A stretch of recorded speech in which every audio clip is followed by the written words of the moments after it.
நாளிலே தேவன் அதிகாலையிலே ஆராதனையை நாம் செய்து கொண்டிருக்கிறோம். வேதம் சொல்லுகிறது, யோபு புஸ்தகம் நேற்று பிரசங்கம் பண்ணுங்க தொடர்ச்சி தான் இது. 5:9 வாசிக்கலாம். ஆராய்ந்து முடியாத பெரிய காரியங்களையும் எண்ணி முடியாத அதிசயங்களையும் நம் தேவனாகிய கர்த்தர் செய்ய போகிறார், செய்து கொண்டிருக்கிறார். அல்லேலூயா. வருத்தப்பட்டு பாரம் சுமக்கிறவர்களே, நீங்கள் எல்லாரும் தேவனிடத்தில் வாருங்கள்.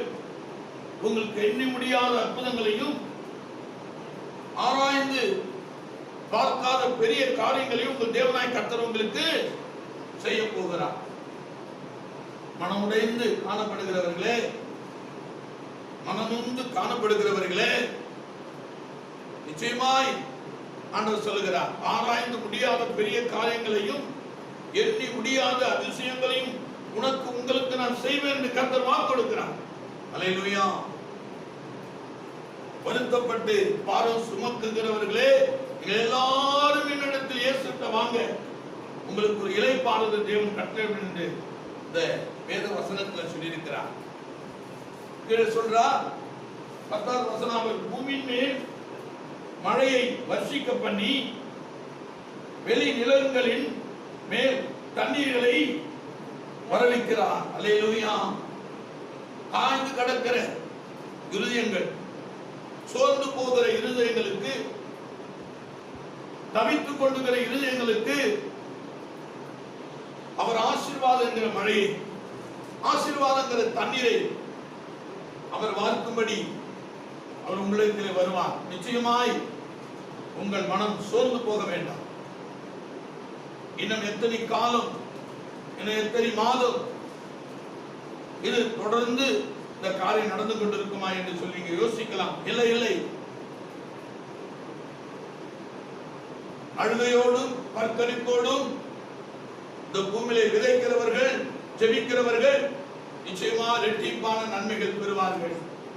கொஞ்ச நேரம் தான் துன்மார்க்கன் இரா அண்ட சொல்றார், கொஞ்ச நேரம் தான் நீங்கள் அமர்ந்திருங்கள், கொஞ்ச நேரம் தான் துன்மார்க்கன் நீங்க காண்பதில்லை அண்ட சொல்றார். ஒரு எண்ணி முடியாத அதிசயங்களை உன் வாழ்க்கையில செய்ய வல்லவராக இருக்கிறார். எண்ணி முடியாத அதிசயங்களையும் ஆராய்ந்து பார்க்காத பெரிய காரியங்களை கர்த்தர் வாழ்க்கையில செய்ய வல்லவராக இருக்கிறார் என்று சொல்லி வேத வசனம் தெளிவாக சொல்லுகிறது. ஆராய்ந்து முடியாத பெரிய காரியங்களையும் எண்ணி முடியாத அதிசயங்களையும் கர்த்தர் வாழ்க்கையிலே செய்ய போகிறார் என்பதை நீங்கள் மறக்க கூடாது. இந்த வசனம் அதுதான் சொல்லுகிறது.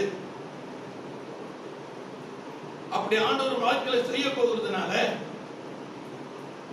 1 பேதுரு 5ஆம் அதிகாரத்துல வேதம் சொல்லுது. 1 பேதுரு 5:7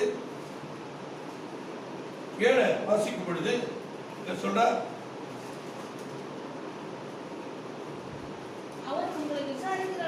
அவர் உங்களை விசாரிக்கிறவராய் இருக்கிறார். யாரு? ஆண்டவராகிய இயேசு கிறிஸ்து. அவர் உங்களை விசாரிக்கிறார். ஒவ்வொரு நாளும் உங்கள் அறியாமை வந்து உங்களை விசாரித்துக் கொண்டிருக்கிறார். அவர் உங்களை விசாரிக்கிறவராய் இருக்கிறபடினால் உங்கள் கவலைகள் எல்லாம் ஆண்டவராகிய இயேசு கிறிஸ்து மேல் வைத்து விடுங்கள். இந்த உலகத்தின் மீது வைக்காதீர்கள், மனிதர் மீது வைக்காதீர்கள். நீங்களே அந்த பாரத்தை சுமந்து கொள்ள முடியாது. பாரத்தை ஒரு இடத்திலே நாம் இறக்கி வைக்க வேண்டும். எல்லாரையும் நம்ம பாரத்தை இறக்கி வைக்க முடியாது. ஆனா இயேசுடைய பாதத்திலே நம்முடைய பாரங்களை இறக்கி வைக்க வேண்டும். ஏன்னா அவர் தான் நம்மளை விசாரிக்கிறவராய் இருக்கிறார். அவர் விசாரிக்கிறவராய் இருக்கிறபடினால் நம்முடைய பாரங்கள் எல்லாம் கர்த்தர் மீது வைத்து விடுவோம். அவர் ஆராய்ந்து முடியாத பெரிய காரியங்களையும் எண்ணி முடியாத அதிசயங்களையும் கர்த்தர் வாழ்க்கையை செய்ய வல்லவராய் இருக்கிறார் என்பதை உங்கள் இருதயத்தின் ஆழத்திலே நீங்கள் விசுவாசம் அது உங்களை விட்டு போகக்கூடாது. விசுவாசத்திலே நீங்கள் ஆண்டவரை தொழுது கொள்ள வேண்டும். விசுவாசம் என்பது இந்த உலகத்தை ஜெயிக்கிற ஒரு ஜெயமாய் இருக்கிறது. அதனால நீங்க விசுவாசிப்பது உங்களுடைய ரத்த நரம்பு நாடிகளிலே அது எப்போதும் உங்கள் மனதை விட்டு போகக்கூடாது. அல்லேலூயா.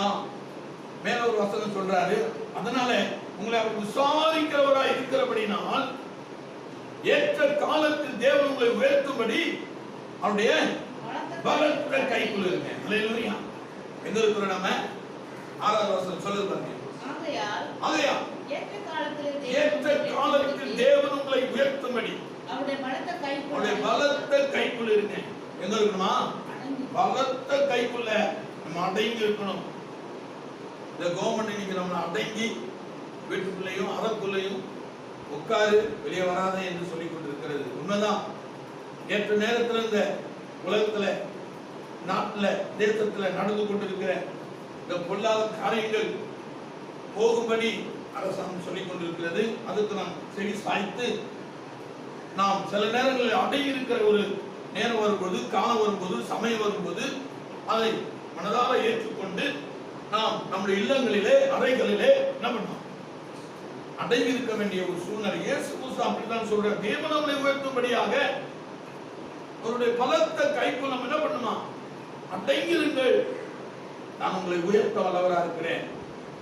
ஆராய்ந்து முடியாத பெரிய காரியங்களையும் எண்ணி முடியாத அதிசயங்களை உங்கள் வாழ்க்கையிலே நான் செய்ய போகிறேன். வருத்தப்பட்டு பாடம் சுமக்கிறவர்களே எல்லாரும் என்னிடத்தில் வாருங்கள் என்று கர்த்தர் சொல்லுகிறார். எல்லாரும் என்னிடத்தில் வாருங்கள், உங்களுக்கு நான் இளைப்பாறுதல் வைத்திருக்கிறேன் என்று கர்த்தர் சொல்லுகிறார். அப்படியானால் 1 பேதுரு அப்படியே 5வது வசனம் சொல்லுது, அந்தபடியே ஜனங்களே, இளைஞர்களே, முதியோர்களே, பெரியோர்களே, தாய்மார்களே, கர்த்தருக்கு மூப்பருக்கு கீழ்ப்படியுங்கள். நீங்கள் எல்லோரும் ஒருவருக்கொருவர் கீழ்ப்படிந்து மனத்தாழ்மையை அணிந்து கொள்ளுங்கள். பெருமை உள்ளவர்களுக்கு தேவன் என்ன பண்றாரா? எதிர்த்து நிற்கிறவராய் இருக்கிறார். 5வது வசனம் சொல்லுது, அப்படியே இளைஞரே மூப்பர்களுக்கு கீழ்ப்படியுங்கள். நீங்கள் எல்லாரும் ஒருவருக்கொருவர் கீழ்ப்படிந்து மனத்தாழ்மையை அணிந்து கொள்ளுங்கள். பெருமை உள்ளவர்களுக்கு கர்த்தர் எதிர்த்து நிற்கிறார், தாழ்மை உள்ளவர்களுக்கோ கிருபை அளிக்கிறார். கிருபை கொடுக்கிறார். கிருபை தேவனுடைய கிருபை நம்மை சூழ்ந்து கொள்கிறது. கிருபை அளிக்கிற தேவனாய் இருக்கிறார் என்று சொல்லி வேதம் தெளிவாய் இருக்கிறது. பொறுமையாயிருந்து தேவன் நமக்கு அளிக்கும் ஆசீர்வாதங்களை, கொடுக்க போகிற மகிமைகளை, நாம் அடைய போகிற கிருபைகளை நான் பெற வேண்டுமானால் தேவனுடைய பாதத்தில் எப்படி இருக்கணும்?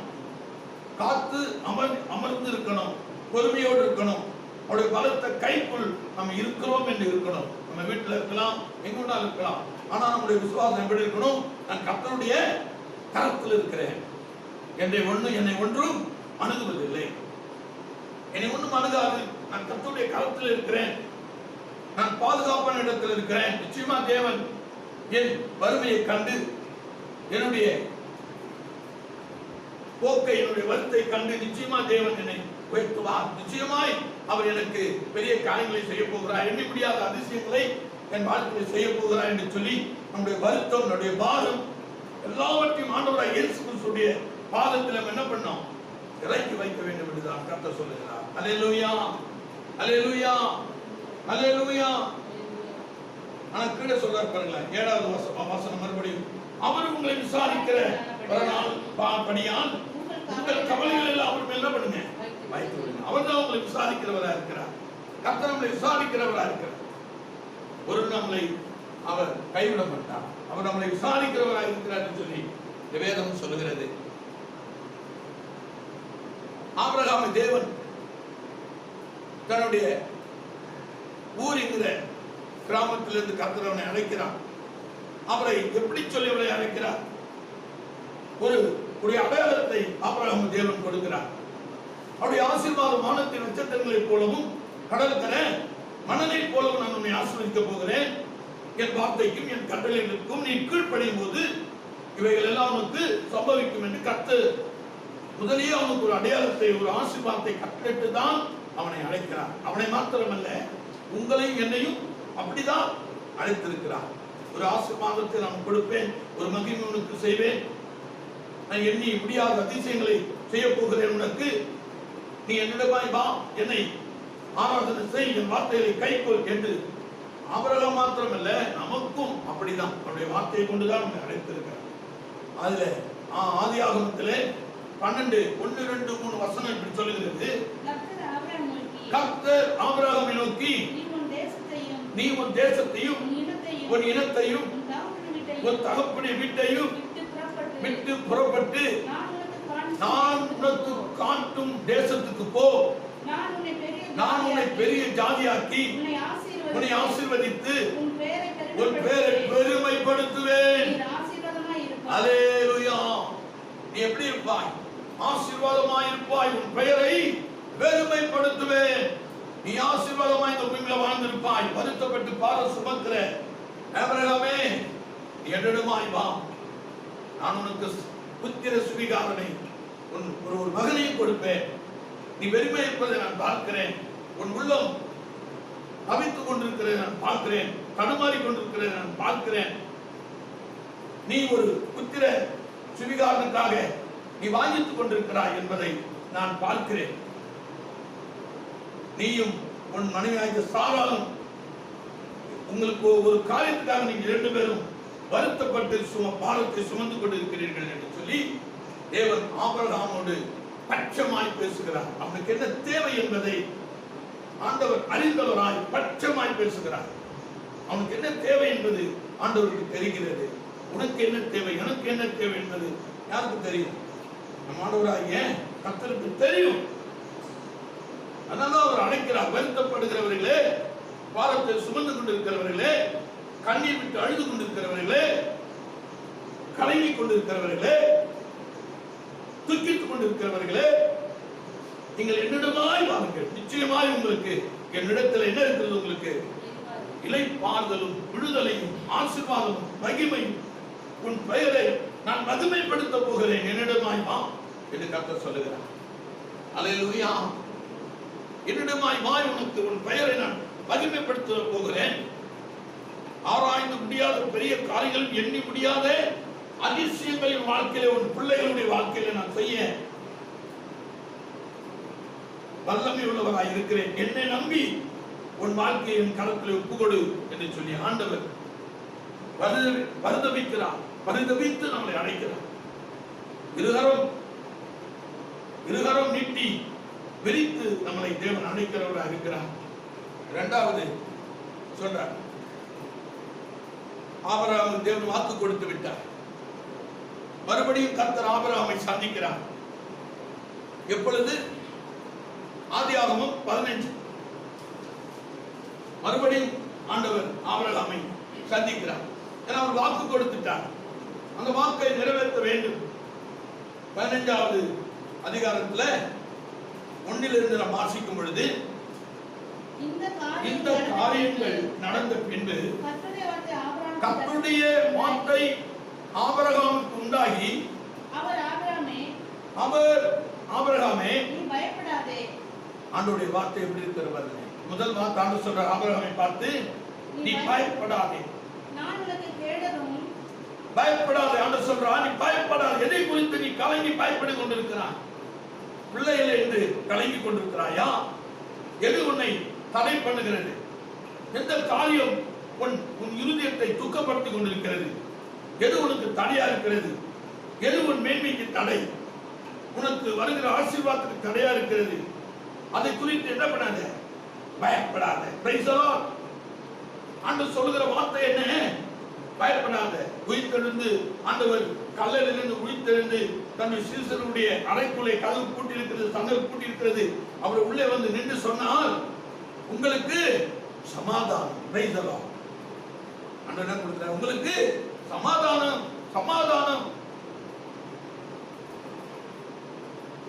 ஆபிரகாமை பார்த்து ஆண்டவர் சொல்கிறார், ஆபிரகாமே பயப்படாத, வருத்தப்பட்டு பாடம் சுமக்கிறவனே, என்னிடமாய் வா. நான் உங்களுக்கு இளைப்பாறுதல் வச்சிருக்கிறேன். வானத்து நட்சத்திரங்களை போல ஆசீர்வாதம் நான் வச்சிருக்கிறேன். கடற்கரை மணலை போல உனக்கு ஆசீர்வாதம் இருக்கிறது. உனக்குள்ளே பூமியில சந்ததிகள் ஆசீர்வதிக்கப்படும். ஒரு பெருத்த மகிமை, உன் பெயரை நான் மகிமைப்படுத்த போகிறேன். ஆபிரகாமே நீ என்ன பண்ணாத? பயப்படாத. Praise the Lord. அல்லேலூயா. பயப்படாத ஆபிரகாமே. ஆண்டவர் நம்மளுடைய ஒவ்வொரு பெயரை பார்த்து சொல்லுகிறார், பயப்படாதீர்கள், நான் உங்கள் தேவனாய் கர்த்தர். ஆராய்ந்து முடியாத பெரிய காரியங்களையும் எண்ணி முடியாத அதிசயங்களையும் நான் உங்களுக்கு செய்ய போகிறேன். நீ விசுவாசித்து என்னை பின்பற்று. இன்னைக்கு, நாளைக்கு, நாளானைக்கு ஒரு நாள் உண்டு. அந்த அற்புதம், அந்த அடையாளம், அந்த மேன்மை நிச்சயமாய் உன் வாழ்க்கையில் நடக்கும். காத்திரு, அமர்ந்திரு, ஜெபித்திரு, விழித்திரு, என் பாதத்தில் அமர்ந்திரு. நிச்சயமாய் நான் உனக்கு ஒரு பெரிய ஆசீர்வாதத்தை கொடுக்க போகிறேன் என்று கர்த்தர் இஸ்ரவேல் ஜனங்களுக்கு ஒவ்வொரு நாளும் சொல்லிக் கொண்டிருந்தார். அதே தேவன் ஆபிரகாமுக்கு சொல்லுகிறார். என்ன சொல்லுகிறார்? பயப்படாதே, நான் உனக்கு கேடகமும் மகா பெரிய பலனுமாய் இருக்கிறேன், இருப்பேன், இருப்பேன், இருக்கிறேன் என்று கர்த்தர் அவனுக்கு வாக்கு கொடுக்கிறார். மகா பெரிய மகா பெரிய பலனா இருப்பேன். அவர் வாக்கு கொடுத்தார்னா அதை நிறைவேற்றுகிற வரையிலும் அவர் நம்ம மீது எப்படி இருப்பாரா? பட்சமா இருப்பார். அவன் நம்மளை விட்டு உலகுவதும் இல்லை, நம்மளை கைவிடுவதும் இல்லை, பட்சமா இருப்பார். ஒரு காரியத்தை சகோதரியை உங்களுக்கு அவனது, எனக்கு அவர் சகோதரி உனக்கு அவர் செய்வதில் எப்படி இருப்பாரா? பட்சமா இருப்பாங்க. செய்து முடிக்கிற வரையிலும் அவர் உன்னை விட்டு உலகுவதும் இல்லை, உன்னை கைவிடுவதும் இல்லை என்று கர்த்தர் சொல்லுகிறார். கீழே ஒரு வசனம் சொல்லுது பாருங்களேன். அதற்கு ஆபிரகாம் கர்த்தராகிய ஆண்டவரே, அடியேனுக்கு என்ன தருவீர்? கேட்கிறான். கேட்கிற நேரத்தில் ஆண்டவரிடத்தில் நம்ம கேட்க வேண்டும். கேட்கிற எவனும் பெற்றுக் கொள்வான்.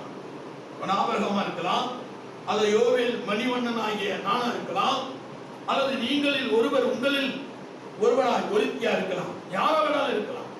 ஆனா ஆண்டவரிடத்தில் கேட்கிற நேரத்திலே சில ஆசீர்வாதங்களை, சில காரியங்களை நாம் மனமிட்டு தேவனோடு பேசும்போது அவரும் நமக்கு வைத்திருக்கிற அந்த ஆசீர்வாதங்களை கொடுக்க வல்லவராய், மீட்பராய், இரட்சகராய் நம்ம வாழ்க்கையில செய்கிறவராய் இருக்கிறார். அல்லேலூயா. ஆபிரகாம் தேவனை நோக்கி ஒரு வார்த்தையை அங்கே வைக்கிறான். ஆண்டவரே என்ன சொல்றான்? அடியனுக்கு என்ன தருவீர்? அடியனுக்கு என்ன தருவீர்? அப்போ அவன் வருத்தப்பட்டிருக்கிற காரியம் கர்த்தருக்கு தெரிகிறது அல்லவோ, அவன் தேவைகள் கர்த்தருக்கு தெரிகிறது அல்லவோ, அவன் மனம் பாரம் கர்த்தருக்கு தெரிகிறது அல்லவோ. அதனால்தான் ஊர் என்கிற கிராமத்திலே, பட்டணத்தில் இருக்கிற ஆபிரகாமை அவர் அழைக்கிறார். முன்னாடி அவர் வாக்கு கொடுக்கிறார், நான் ஆசீர்வதிப்பேன், உன் பெரிய காலியாக்குவேன், உன் பெயரை மகிமைப்படுத்துவேன், நான் காட்டும் தேசத்துக்கு அல்லது நாட்டுக்கு போ, வானத்து நட்சத்திரங்களைப் போலவும் கடற்கரை மணலைப் போலவும் உன்னை பெருக பண்ணுவேன். நீ வாழ்க்கையில உன் ஆசீர்வாதம் இந்த பூமி தாங்கக்கூடாதபடி இருக்கும் என்று கர்த்தர் வாக்கு கொடுக்கிறார். உனக்கும் எனக்கும் ஒரு வாக்கு கொடுத்திருக்கிறார். அந்த வாக்கை கொண்டுதான் நம்மளை தேவன் அழைத்திருக்கிறார். நிச்சயமாய் அதை நிறைவேற்றுவார், அதை ஆசீர்வதிப்பார். அந்த ஆசீர்வாதத்திலே நாமும் சுகித்து சுகமாய் இருக்க தேவன் அவைகளை நமக்கு, நம்ம பிள்ளைகளுக்கும் சந்ததிக்கும் கட்டளையிடுவார். அல்லேலூயா. ஆபிரகாமுக்கு கொடுத்த அந்த நிச்சயமான ஆசீர்வாதத்தை உனக்கும் எனக்கும் அவர் கொடுக்க வல்லவராய் இருக்கிறார். வருத்தப்பட்டு பாரம் சுமக்கிறவர்களே, நீங்கள் எல்லாரும் என்னிடத்தில் வாருங்கள். ஆராய்ந்து முடியாத பெரிய காரியங்களையும் எண்ணி முடியாத அதிசயங்களை என்ன பண்ணுவேன் உனக்கு செய்ய போகிறேன். அல்லேலூயா. ஆண்டவரே எனக்கு என்ன தருவீர்? வேதம் சொல்லுகிறது, என்ன தருவீர்? ஆண்டவர் பார்த்து கேட்கிற ஒரு நல்ல ஒரு கேள்விதான், எனக்கு என்ன தருவீர் ஆண்டவரே? 3வது வசனம் சொல்லுவாங்களே, பின்னும் ஆபிரகாம் தேவரீர் எனக்கு புத்திர சந்தானம் அருளவில்லை, இதோ என் வீட்டிலே பிறந்த பிள்ளை எனக்கு சுதந்திரவாளியா இருக்கிறான் என்றார். நான் எடுத்து வளர்த்த எலியேசர் என் குடும்பத்துக்கு எப்படி இருக்கான்? வாரிசா இருக்கிறான். ஓப்பனா பேசுறான், தேவன்கிட்ட வெளிப்படையா பேசுகிறான் ஆபிரகாம். அதனால ஆபிரகாம் பார்த்து சொன்னார், ஆபிரகாம் சொல்லாம எதையும் நான் செய்ய மாட்டேன். ஆபிரகாம் தகப்பன் என்று கர்த்தர் சொன்னார். ஏன்னா ஆபிரகாம் உண்மையின் ஊற்றாயிருந்தார், உண்மையின் ஊற்று. அவன் உண்மையை தவிர போய் பேசுவதில்லை. நமக்கெல்லாம் தகப்பன். அதனால்தான் கர்த்தர் சொன்னார், தகப்பன் இந்த உலக மக்களுக்கு ஆபிரகாம் தகப்பனா இருக்கிறான் சொன்னான். வருத்தப்பட்டு பாரம் சுமக்கிறவர்களே எல்லாரும் இயேசு கிட்ட வாங்க. ஒரு ஆராய்ந்து முடியாத பெரிய காரியங்களையும் எண்ணி முடியாத அதிசயங்களையும் உன் வாழ்க்கையிலே, உன் குடும்பத்திலே, உன் பிள்ளைகளுக்கு, உன் கணவர் பிசினஸ், உன் பாத்திரத்திலே எண்ணெய் குறைந்து போவதில்லை, உன் தொட்டில மாவு குறைந்து போவதில்லை. நிச்சயமா தேவன் ஆசீர்வாதங்களை உனக்கு செய்ய வல்லமையுள்ளவராய் இருக்கிறார். என்ன தருவி, எனக்கு சந்தானம் இல்லை, குழந்தை சந்தானம் இல்லை, பாக்கியம் இல்லை என்று அவன் தேவனிடத்திலே முறையிடுகிறதை நாம் பார்க்க முடிகிறது. அப்ப ஆண்டவர் 6வது வசனத்தில் சொல்றாரு, அவன் கர்த்தரை விசுவாசித்தான், அவன் கர்த்தரை விசுவாசித்தான், அதை அவர் அவனுக்கு நீதியாக எண்ணினார். விசுவாசித்தான். மேல 5 சொல்லுது பாருங்க, தெளிவா நான் சொல்றேன். அதனால தான் தொடர்ந்து வாசிக்கிறேன். அவர் அவனை வெளியே அழைத்து, அவர் வெளியே அழைத்து, பண்ணீங்களா, வெளியே அழைப்பான். கூட்டத்துல அவர் உன்னை ஆசீர்வதிப்பதில்லை. அவன் கூடாரத்துக்குள்ள இருக்கிறான் மனைவியோடு.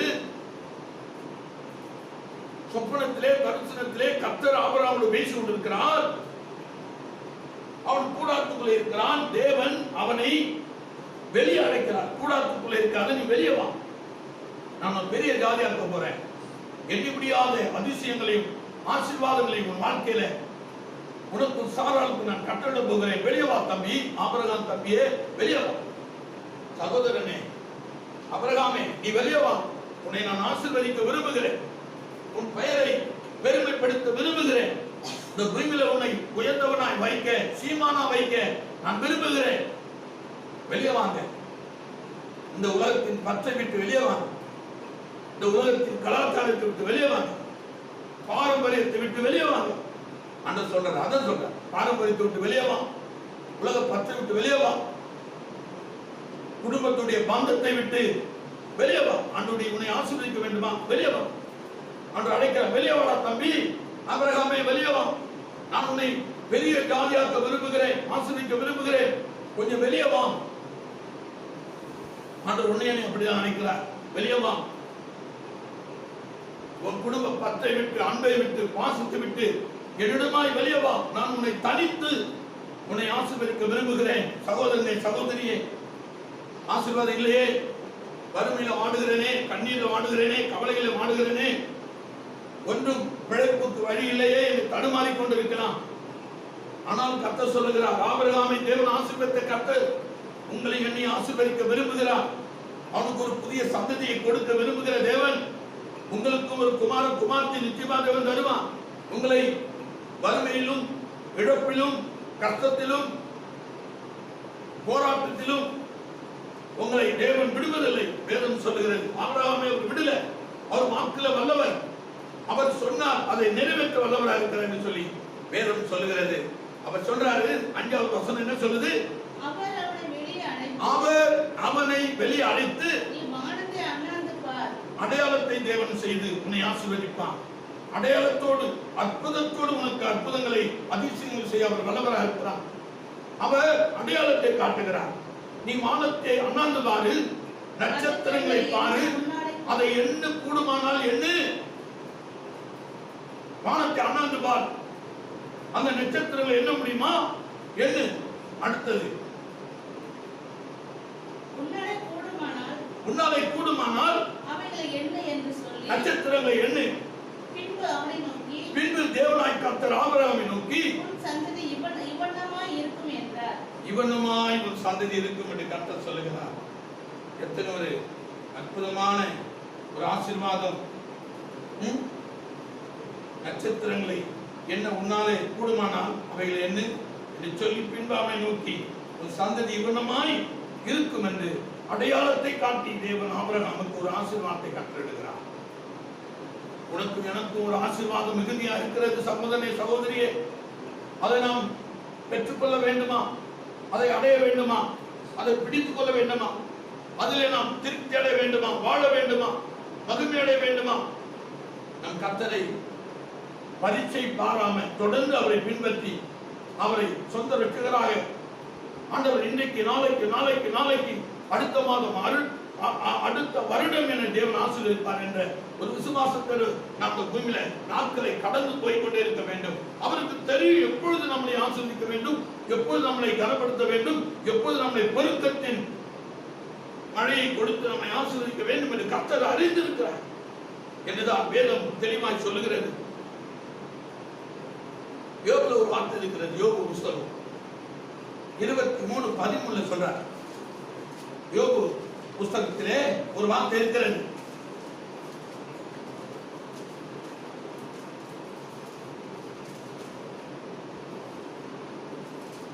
அவரோ வென்றால் அவரே வென்றால் ஒரே மனதாய் இருக்கிறார். ஆண்டவர் எப்படி இருக்காரு? அவரோ வென்றால் கர்த்தராகிய தேவன் அவரே வென்றால் கர்த்தராகிய இயேசு அவரே வென்றால் எப்படி இருக்கிறார்? ஒரே மனதா இருக்கிறார். எப்படி எதற்கு ஒரே மனதா இருக்கிறார்? உன்னை ஆசீர்வதிப்பதற்காக, உன்னை பெருக பண்ணுவதற்காக. வானத்தின் நட்சத்திரங்களைப் போல ஜமுனாவை ஆசீர்வதிக்கும்படி. அல்லேலூயா. ஜமுனா என்கிற லேயாளை தேவன் ஆசீர்வதிக்கும்படி எப்படி இருக்காரா? ஒரே மனமா இருக்கிறார். உன்னை எண்ணி ஆசீர்வதிக்கும்படி எப்படி இருக்கிறார்?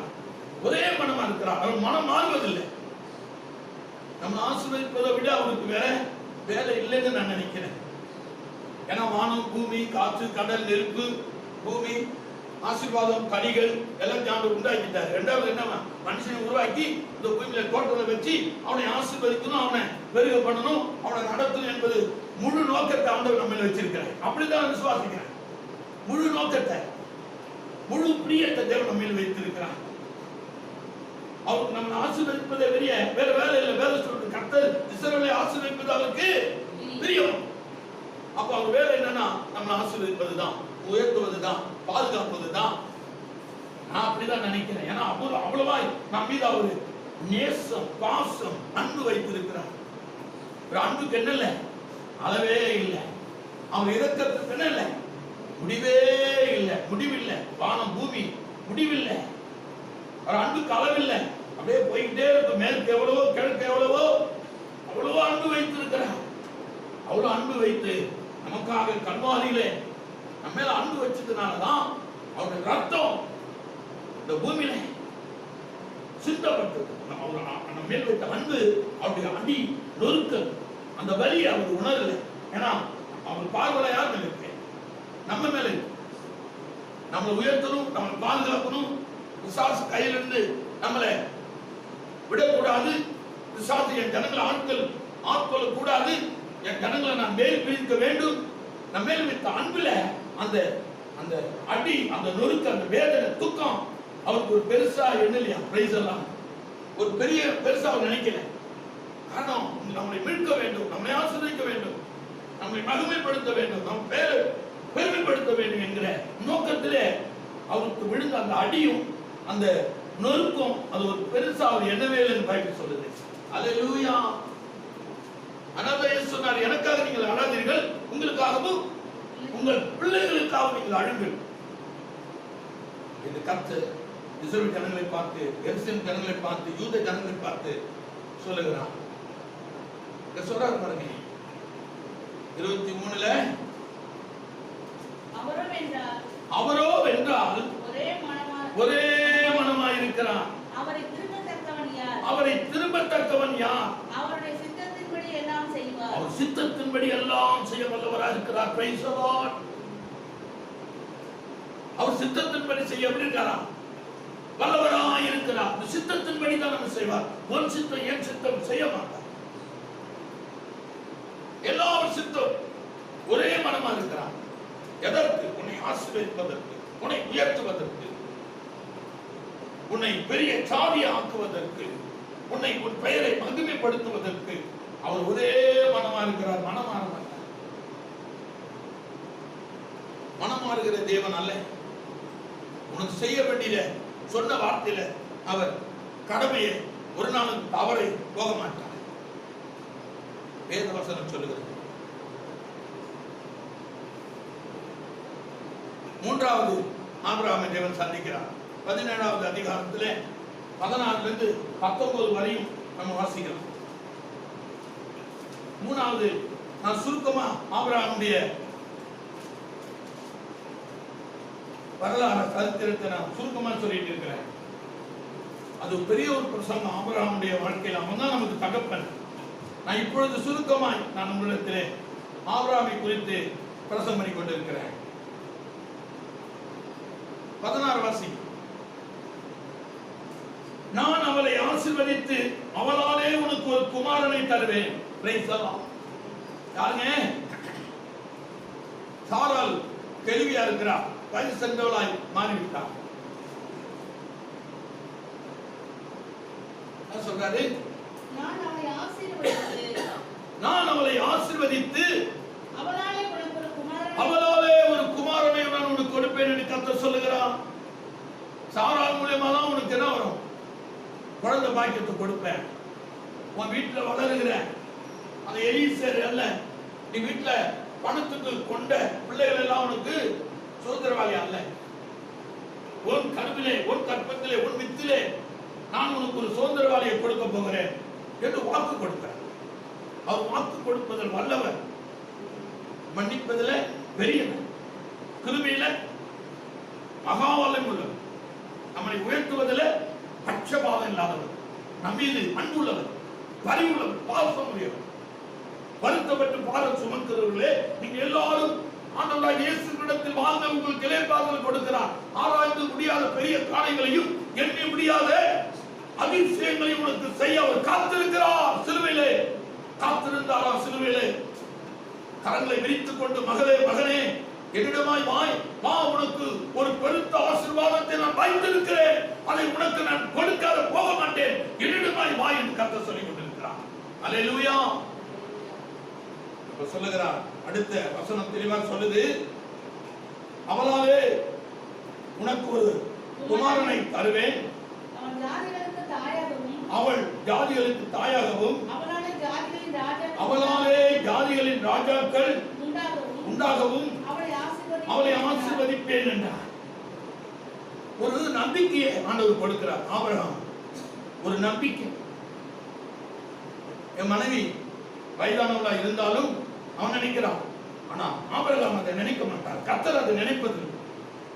ஒரு நம்பிக்கையை ஊட்டுகிற தெய்வம் கீழே சொல்லுதார்கள். அப்பொழுது ஆபிரகாம் முழங்குப்புற விழுந்து, இதுதான் பலிபீடத்தை கட்டி கர்த்தருடைய பாதத்தில் விழணும். அவர் கொடுத்தாலும் கொடுக்காவிட்டாலும் சரி, அவர் வார்த்தைக்கு நம்ம என்ன பண்ணணும்? முதல்ல அவர் வார்த்தையை கனப்படுத்தணும். கர்த்தருடைய வார்த்தையை நம்ம என்ன பண்ணணும்? கனப்படுத்தணும். அவர் வார்த்தையை நம்ம அசட்டை பண்ணக்கூடாது, போக்கடிக்க கூடாது. அவன் சொன்ன உடனே அவன் போக்கடிக்கவில்லை, ஆண்டவருடைய வார்த்தையை அவன் கனவீனப்படுத்தவில்லை. கர்த்தருடைய வார்த்தை என்ன பண்றான்? கனப்படுத்துகிறான்.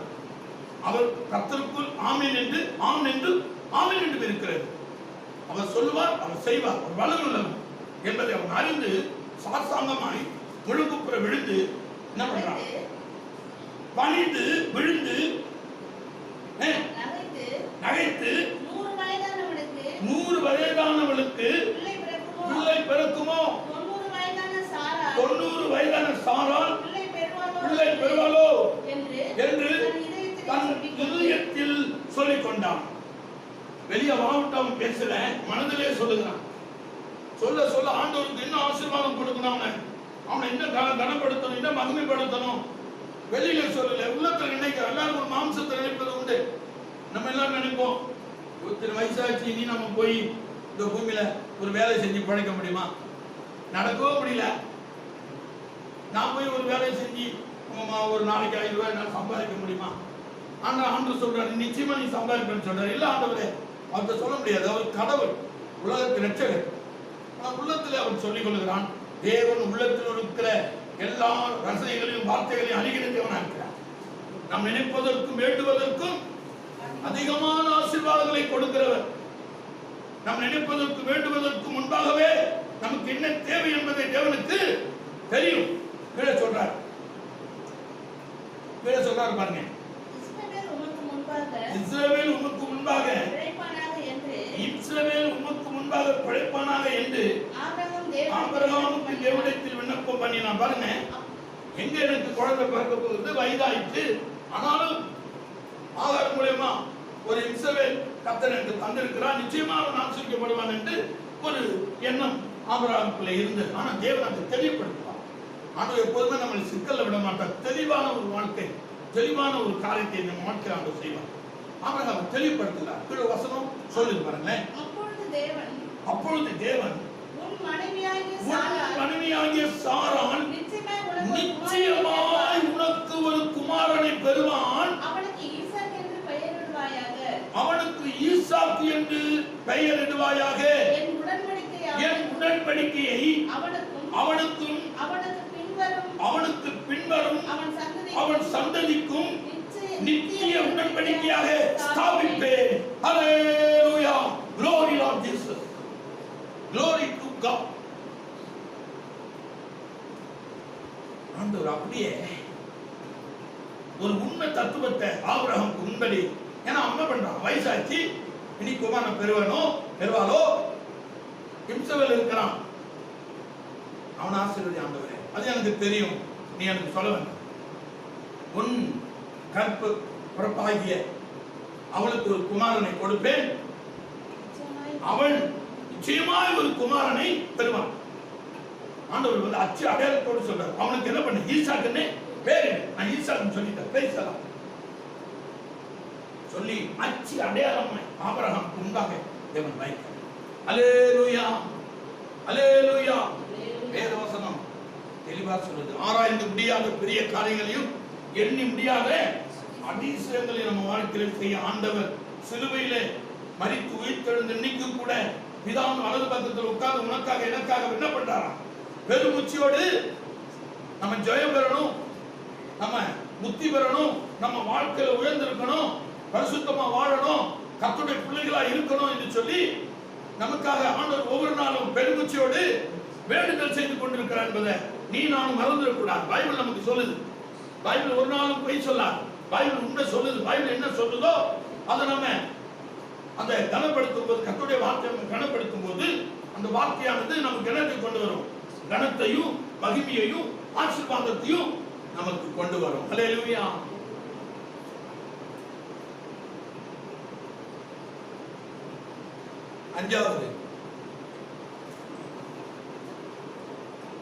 அஞ்சாவது கர்த்தர் சொல்றார் ஆபிரகாமுக்கு, ஆதியாகமம் 21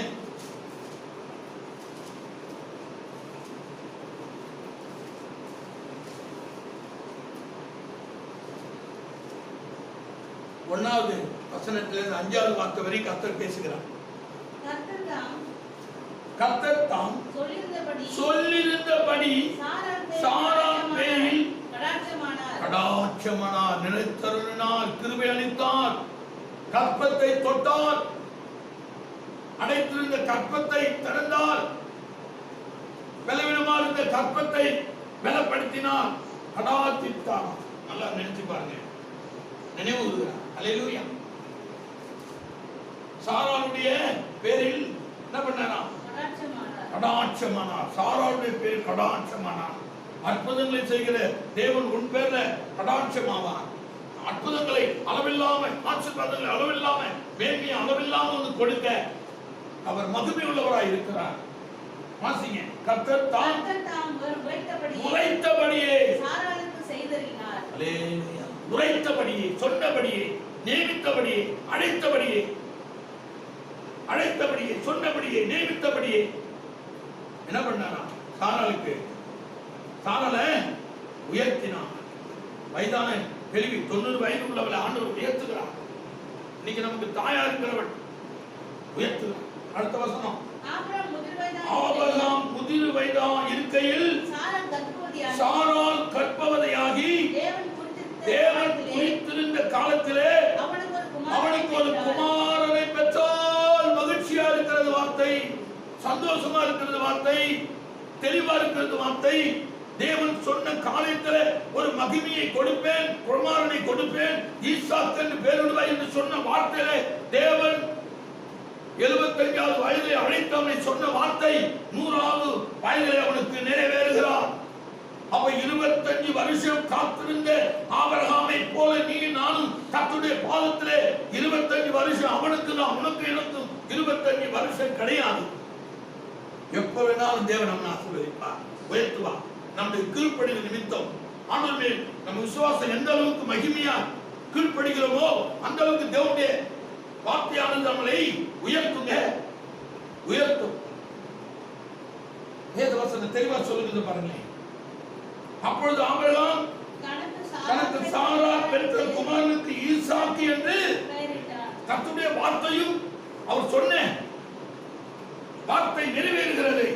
இந்த வேத புஸ்தகம், பரிசுத்த புஸ்தகம், பரிசுத்த வேதாகமம் நம்ம வாழ்க்கையில தெளிவை கொண்டு வரும். ஒருவேளை நம்ம அசுவாசத்தில் இருந்திருக்கலாம், நடக்கும் நடக்காது என்பது ஏதோ ஒரு காலம் போகிறது போல, பொழுது பகல் இரவு போகிறது போல நம்ம வாழ்க்கை போய் கொண்டிருக்கிறது நம்ம நினைக்கலாம். நிச்சயமாய் ஆண்டவர் சொல்லுகிறார், ஆபிரகாம் சொன்ன தேவனாகிய கர்த்தர் உனக்கு எனக்கு நிச்சயமாகவே நான் அவனுக்கு ஒரு குமாரனை கொடுப்பேன், அவனுக்கு ஈசாக்கு என்று பெயர் என்று சொல்லி சொன்ன தேவனாகிய கர்த்தர் உனக்கு எனக்கு நிச்சயமாகவே ஒரு ஆசீர்வாதத்தை, ஒரு மகிமையை, ஒரு பெருக்கத்தை, ஒரு கிருபையை நமக்கு வைத்திருக்கிறார். நாம் அதை பெறுவதற்கு விசுவாசத்தோடு அவர் பாதத்தில் முழங்குப்புற விழுந்து அவர் சொன்ன வார்த்தைகளை கனப்படுத்துவோம். கனப்படுத்தவனா கனப்படுத்து, நிச்சயமாய் அது உன் வாழ்க்கையில நிறைவேறும். அவருடைய வாழ்க்கையில நிறைவேறுவது போல உன் வாழ்க்கையிலும் அது நிறைவேறும் என்று வேத வசனம் சொல்லுகிறதை நீங்கள் விசுவாசிக்க வேண்டும். அடுத்த வசனம் தெளிவாக சொல்லுகிறது, தன் குமாரனாகி ஈசாக்கு பிறந்த 8ஆம் நாளிலே ஆபிரகாம் தனக்கு தேவன் கட்டளையிட்ட இருந்தபடி அவனுக்கு விருந்தசேதனம் பண்ணினான். இஸ்ரவேல் முறையின்படி ஒரு விருந்தை வைத்தான், விருந்தசேதனம் பண்ணினான், விருந்து வைத்தான், மகிமையாய் அந்த நாளை அவன் கொண்டாடினான் கர்த்தருடைய பாதத்தில் என்று சொல்லி வேதம் தெளிவாய் சொல்கிறது. எனக்கு அன்பான தேவனுடைய பிள்ளைகளே, வருத்தப்பட்டு வியாதி வேதனை கஷ்டத்துல அமைந்திருக்கிறவர்களே, கண்ணீர் விட்டு அழுது கொண்டிருக்கிறவர்களே, துக்கித்துக் கொண்டிருக்கிறவர்களே, துயரமாய் இருக்கிறவர்களே, கஷ்டப்பட்டுக் கொண்டிருக்கிறவர்களே, எழுந்திருங்கள். உன் தேவனாய் கர்த்தர் போதகர் உங்களை அழைக்கிறார். உங்கள் வருத்தத்தை விட்டு, உங்கள் கண்ணீரை விட்டு, உங்கள் கவலைகளை விட்டு, உங்கள் முகத்தை கழுவி நீங்கள் எழுந்து தேவனுடைய சமூகத்துக்கு வந்து ஆண்டவருடைய பாதத்தில் முழங்குப்புற விழுங்கள், அவர் மீது பாரத்தை வையுங்கள். நிச்சயமாக தேவன் உங்களுக்கு ஒரு இளைப்பாறுதல் வைத்திருக்கிறார். ஆபிரகாமுக்கு 100 வயது ஒரு குமாரனை வைத்திருப்பது உண்மையானா ஆண்டவர் நமக்கு செய்ய மாட்டாரா? நிச்சயமாய் அவர் ஆசீர்வாதங்களை நமக்கு கட்டளையிடுவார். ஒரு உண்மை இந்த வேத வசனத்தில் நான் உங்களுக்கு சொல்லுகிறேன். என்னாகமம் 23:19 சொல்லுகிறது பாருங்களேன். 19 சொல்லுகிறது, என்னாகமம் 23, பொய் சொல்ல தேவன் ஒரு மனிதன் அல்ல, ஒரு மனிதன் அல்ல. அவர் சொல்ற, எனக்கு அன்பான தேவனுடைய பிள்ளைங்களே, ஆண்டவர் ஒரு நாள் பொய் சொன்னதே கிடையாதுங்க. ஒரு நம்ம பொய் சொல்லுவோம், மனிதன் பொய் சொல்லுவோம். ஏற்றத்துக்கு நேரத்துக்கு இருந்தாலும் நம்ம பொய் சொல்லலாம். ஏன்னா மனிதர் பூமியில வாழ்கிறோம். பொய் சொல்லாத மனிதன் அல்ல, பாவம் செய்யாத மனிதன் அல்ல. ஆனா தேவன் ஒரு நாளும் பொய் சொல்லுகிறவர் அல்ல, புரட்டுகிறவர் அல்ல, மனம் மாறுகிறவர் அல்ல.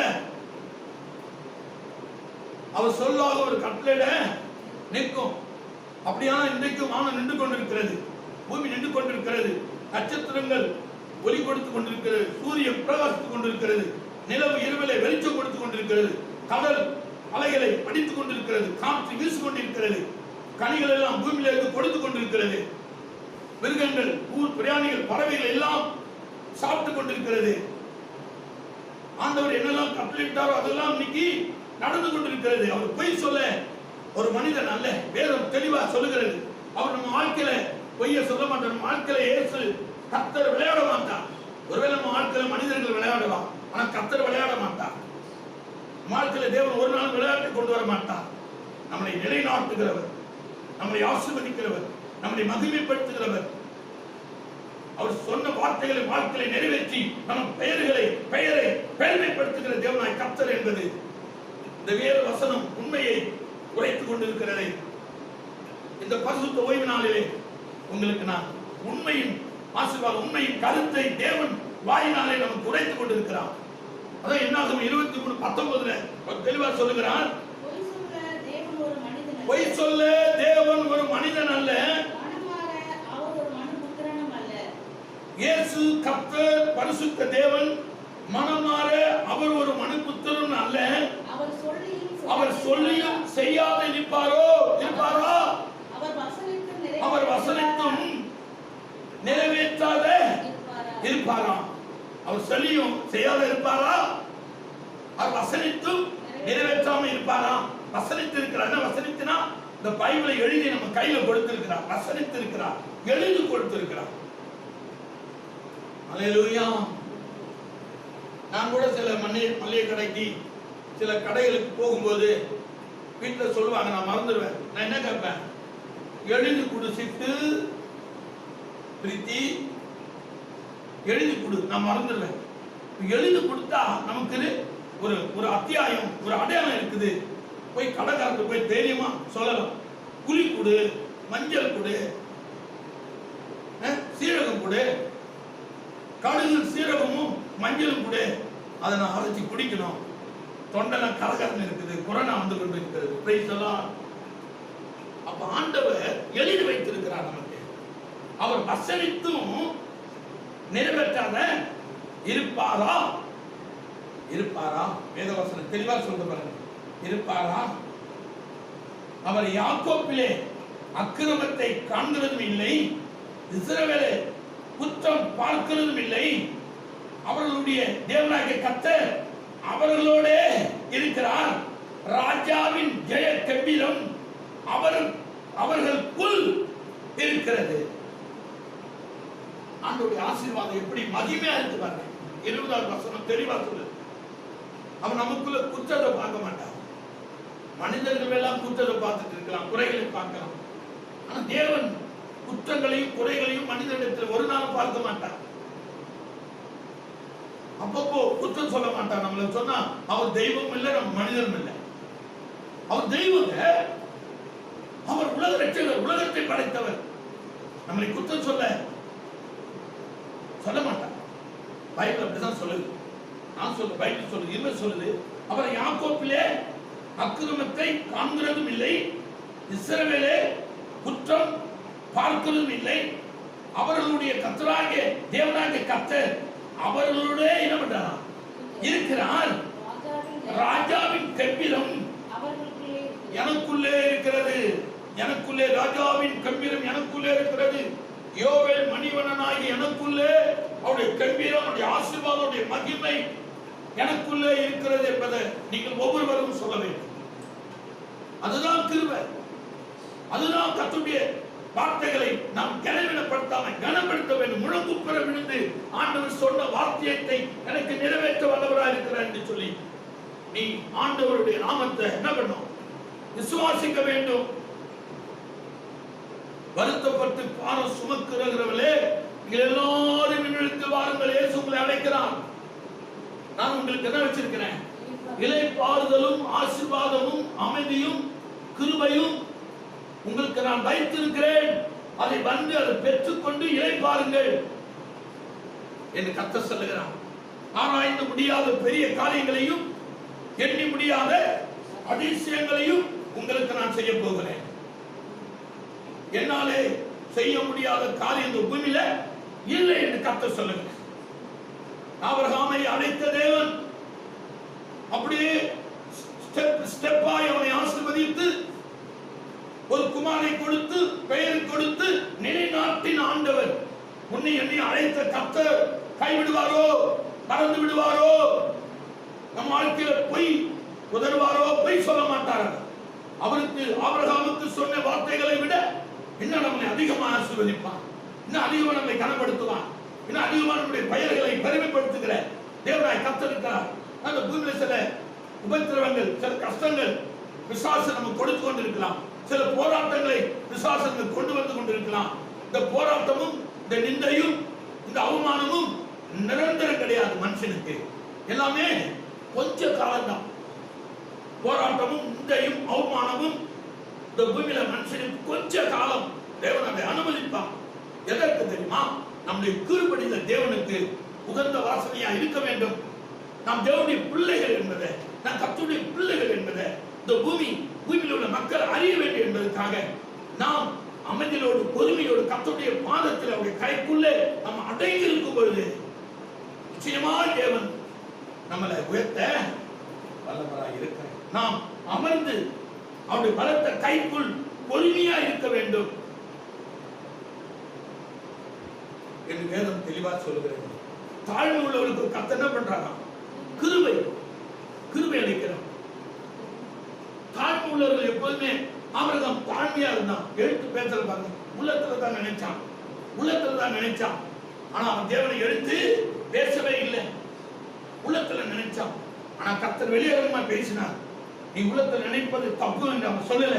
அவர் ஒரு வாக்குத்தத்தத்தை கொடுத்து, நிச்சயமாய் இவளாலே உனக்கு ஒரு மகனை கொடுப்பேன், அவனுக்கு ஈசாக்கு பெயரிடு, அவனுடைய சந்ததியா இந்த பூமியில அவனை ராஜாக்களும் ஆசாரிகளுமாய் மந்திரிகளுமாய் நான் மாற்ற வல்லவராக இருக்கிறேன்னு சொல்லி அவர் கீழே அடையாளங்களை தேவன் ஆபிரகாமுக்கு கொடுக்கிறார். உனக்கு எனக்கும் ஒரு அடையாளத்தை கர்த்தர் வைத்திருக்கிறார். கவலைப்படாதீங்க. வருத்தம் இருக்கலாம், கண்ணீர் இருக்கலாம், கவலைகள் இருக்கலாம். ஆனா ஒரு நாள் வரும், கெம்பீரத்தோடு நீ அறுக்கிற காலம் வரும். கெம்பீரத்தோடு சுமக்கிற மணிகளை ஆசீர்வாதங்களை சுமந்து கெம்பீரத்தோடு வீட்டுக்கு கொண்டு போகிற கர்த்தருடைய ஆசீர்வாதம் உனக்கு வருகிற நாட்கள் உண்டு. அது வரையிலும் நீ கர்த்தருடைய பலத்த கைக்குள்ள என்ன பண்ணு? அடங்கிரு, அமர்ந்திரு, ஜெபம் பண்ணிரு, விழித்திரு, சுகித்திரு, சுகமாயிரு. அவரை தொடர்ந்து தேடு. ஒரு பாதத்தில் முழங்குப்புற விழு. அவரை விட்டு விடாதே. எவ்வளவு உபத்திரம் வந்தாலும், கஷ்டம் வந்தாலும், பட்டினி, பசி, வேதனை, வியாதிகள் வந்தாலும், கொடூரமான காரியங்கள் உன்னை சூழ்ந்து கொண்டாலும் தொழுது கொள் கர்த்தரை. எப்பொழுதும் தொழுது கொள்ள நேரத்தில் தொழுது கொள். அது வெள்ளிக்கிழமை இருக்கலாம், சுபக்கிழமை இருக்கலாம், ஞாயிற்றுக்கிழமை ஓய்வு நாளா இருக்கலாம், இல்ல சனிக்கிழமை ஆயுத நாளா இருக்கலாம். நீ கர்த்தரை தொழுது கொள்ளுகிறத ஒரு நாள் விடாதே. அவரை தேடுகிறது ஒரு நாள் விடாதே. அவர் பாதத்தில் பணிந்து விழுகிறது ஒரு நாள் விடாதே. நிச்சயமா அவர் இஸ்ரவேலுக்குள்ளும் யாக்கோபுக்குள்ளும் எதையும் பார்ப்பதில்லை. அவர் உன்னை உயர்த்த வல்லவராக இருக்கிறார். அவர் உன்னை அவன் கொடுத்த வாக்குத்தத்தத்திலே உன்னை மகிமைப்படுத்த அவர் மனமாறாதவராக, அவரோ என்றால் மாறாதவராக இருக்கிறார். யோபில் அழகாக எழுதப்பட்டிருக்கிற வசனம். அவரோ என்றால் மாறாதவராக இருக்கிறார். இந்த வசனம் எவ்வளவு ஒரு ஒரு மகிமை, ஒரு மேன்மை கொண்டு வருது பார்த்தீங்களா? அந்த வசனத்தை ஒரு விஷயம் வாசிக்கலாமா? அது இருதயத்தை தொட்டு விட்டதுங்க. இருதயத்தை தொட்டு விட்டது. லேயாலே உங்கள் இருதயத்தை அது தொட்டு விட்டதா? நிச்சயமா நம்ம எல்லாருடைய இருதயத்தையும் அந்த வார்த்தை தொட்டு விட்டது என்பதுதான் என்னுடைய கணிப்பு, என்னுடைய விசுவாசம்.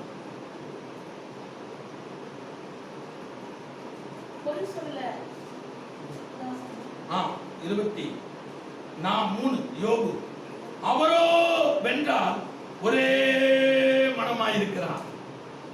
மனமாற ஒரு மனிதன் இல்லை, பொய் சொல்ல ஒரு மனு புத்தர் அல்ல, ஒரே மனமா இருக்கிறார். எதற்கு? லேயாளை ஆசீர்வதிக்க, யோவேல் மணியனை ஆசீர்வதிக்க, ஜான் பாண்டியனை ஆசீர்வதிக்க, அருமை பிரதர் குமார் பிரதர் ஆசீர்வதிக்க, அருமை சகோதரியை ஆசீர்வதிக்க. அவர் எப்படி இருக்காரு? ஒரே மனமாய் கிங்சனை யோவேல் ஆசீர்வதிக்க எப்படி இருக்காரு? ஒரே மனமா இருக்கிறார். ஒரே மனமா இருக்கிறார். அவர் மனம் மாறுவதில்லை. ஆபிரகாம் சொன்ன வாக்கு தத்துவத்தில் அவர் மனம் மாறவில்லை. ஈசாக் கொடுக்கிற விஷயத்தில் அவர் மாறவில்லை. யாக்கோபை ஆசீர்வதிக்கிற விஷயத்துல கர்த்தர் என்ன பண்ணல? மாறல. ஒரே மனமா இருக்கிற ஒரே மனம். இரு மனம் கிடையாது இல்லை, ஒரே மனம் தான். அதுதான் ஒரு சுகந்த மனத்தை கொண்டு வருகிறது. ஒரே மனமா இருக்கு. யோபு இருக்கிற சூழ்நிலை என்னன்னு தெரியல, வாசிப்பதும் தெரியல. அந்த சூழ்நிலை தான் யோபு சொல்றார். அவரோ என்றால் எப்படி இருக்காரா? ஒரே மனமா இருக்கிற. எதற்கு? நம்மளை ஆசீர்வதிப்பதை விட அவருக்கு வேற உண்மை இல்லையா? பைபிள் சொல்லுது. அதை அறிந்தவன் தேறினவனாய் ஆவான். பைபிள் சொல்லுது. அதை அறிந்தவன், அதை அந்த வார்த்தைகளை அறிந்தவன் தேறினவனாய் இருப்பான். ஓ மை லார்ட் ஜீசஸ் அவரே வென்றால் ஒரே மனமாய் இருக்கிறார். செய்யாத யோவேல் மணி ஆசீர்வதிக்காத, பாண்டியன் ஆசீர்வதிக்காத, திருமாவை ஆசீர்வதிக்காத, குருமாப்பதை ஆசீர்வதிக்காத, லேயாள் ஆசீர்வதிக்காத, சகோதரி ஆசீர்வதிக்காத சொல்லி யாரும் என்ன பண்ண முடியாது? சொல்ல முடியாது. திருப்பத்தக்கவன் யார்? யாருமே கிடையாது. யாருமே அது முடியாது. அவருக்கு ஆலோசனை சொல்ல இந்த பூமியில ஆள் இருக்காங்களா? ஒருவனும் கிடையாது. ஒருவனும் கிடையாது. ஒருவனும் கிடையாது. ஒருவனும் கிடையாது. Price the Lord. ஒருவனும் கிடையாது. ஆண்டவரை திருப்பத்தக்கவன், உன்னை என்னையும் சபிப்பதற்கு திருப்பத்தக்கவன் ஒருவன் இல்லை. பாகால் என்பவன் ஒரு தீர்க்கதரிசியை கூட என்ன பண்ண முடியல, திருப்ப முடியல. இந்த இஸ்ரவேல் ஜனங்களை சபி என்று ஆண்டவருடைய தீர்க்கதரிசியை கொண்டே சபிக்க அவன் ஏவப்பட்டான். ஆனா அவன் தேவனுடைய அந்த மலையில போய் நிற்கும் போது ஆண்டவருடைய வாயில என்ன வச்சாரு? யார் அவன்? எனக்கு அன்பான தேவனுடைய பிள்ளைகளே, பிலேயாம் தேவனுடைய தீர்க்கதரிசி. அவனை கொண்டு அவன் கொஞ்சம் யூதாசை போல பணத்துல கொஞ்சம் வீக்கு. யூதாசை போல பிலேயாம் கொஞ்சம் பொருளாதாரத்துல வீக்கு. ஆனா ராஜாவுடைய பெயர் கொஞ்சம் அவன் அங்கேயும் பழைய ஏற்பாட்டு புதிய ஏற்பாட்டு கொஞ்சம் பணம் வீக்கும். எல்லாரும் கொஞ்சம் மனுஷன் இருக்கிறாங்க பாருங்க. அதனால தேவன் அவன் வாயில் ஆசீர்வாதத்தை வச்சார், சாபத்தை வைக்கல. அதனால ஆண்டவரை திருப்பத்தக்கவன் யார்? நம்ம ஆண்டவர் ஆசீர்வதிக்கு எப்படி இருக்காராம்? ஒரே மனதா இருக்கிறார். ஒரே மனம். உன்னை ஆசீர்வதிக்க வேண்டும், உன்னை உயர்த்த வேண்டும், உன்னை மகிமைப்படுத்த வேண்டும், இந்த பூமியில உன்னை அடையாளமா வைக்க வேண்டும் என்று ஆண்டவர் விரும்புகிறார். வருத்தப்பட்டு பாரம் சுமக்கிறவர்களே, நீங்கள் எல்லாரும் என்னிடத்தில் வாருங்கள், உங்களுக்கு இளைப்பாறுதல் தருவேன். ஆராய்ந்து முடியாத பெரிய காரியங்களையும் எண்ணி முடியாத அதிசயங்களை கர்த்தர் வாழ்க்கையிலே செய்ய போகிறார். இப்போவே மனம் திரும்பு, இப்போவே வா, ஆண்டவருடைய ஆசீர்வதிப்பார். நம்பிக்கையோடு வா, விசுவாசத்தோடு வா, விருப்பத்தோடு வா. நிச்சயமாய் பலனை காண்பாய். நிச்சயமாய் ஆசீர்வாதம் உனக்கு உண்டு. முழு மனதோடு முழு ஆத்துமாவோடு தேவனிடத்திலே நீ வருவாயாகில் நிச்சயமாய் ஆபிரகாமுடைய தேவனும் ஈசாக்கின் தேவனும் யாக்கோபின் தேவனும் உன்னை ஆசீர்வதிப்பதை விட வேறு வேறு தேவனுக்கு கிடையாது என்பதை நிச்சயமாய் இந்த பரிசுத்த ஓய்வு நாளிலே உங்களுக்கு நான் பலிபீடத்தில் என்று சொல்லுகிறேன். நிச்சயமாய் உன்னை அவர் ஆசீர்வதிக்க போகிறார். அதனால்தான் 4வது வசனத்தை சொல்றார். 12 நாள் ஆதியாகமும் 12 நாள்ல தெளிவா சொல்றார். 12 நாள் சொல்லுது. 12 நாள்